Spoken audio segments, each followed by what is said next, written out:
বাঙালি হয়ে রবীন্দ্রনাথ ঠাকুরের অপমানে হেসে গড়িয়ে পড়ল কাজল। দ্য কপিল শর্মা শো এর কথা আপনারা নিশ্চয়ই জানেন।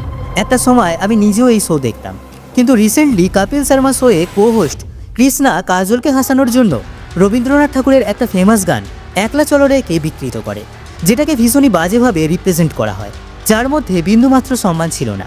দেখুন, মজা করা আর অপমান করার মধ্যে পার্থক্য আছে। লোক হাসিয়ে টিআরপি আদায় করার জন্য এই শো এর হোস্টরা নিজেদের লিমিট ভুলে যায়, আর এতে সবসময় সফট টার্গেট হয় বাংলা এবং বাঙালিরা। এমন মজা কিন্তু অন্য কোনো জাতিকে নিয়ে এরা করে না। আসলে এরা বুঝেই গেছে যে বাঙালিদের এসব অভ্যাস হয়ে গেছে, এদের নিয়ে মজা করাই যায়। আর আপনাদেরকে বলে দিই, এই মজাটা তারা যদি অন্য কোনো জাতিকে নিয়ে করতো, এতক্ষণে সেটে হয়তো আগুনও ধরে যেত। কিন্তু এখানে দেখুন, একজন বাঙালির অপমানে আর একজন বাঙালি হেসে গড়িয়ে পড়ছে। নামের পেছনে সারনেম দেখে ভাববেন না যে সবাই বাঙালি, বিশেষ করে এই লোকগুলোকে, কারণ এরা নামে বাঙালি, এরা বাংলার লজ্জা। তবে রবীন্দ্রনাথের অপমান শুধুমাত্র বাঙালির নয়, সারা ভারতের অপমান। যারা দেশের জাতীয় কবিকে সম্মানটুকু জানাতে পারে না, তাদের কি আদৌ মানুষ বলা যায়?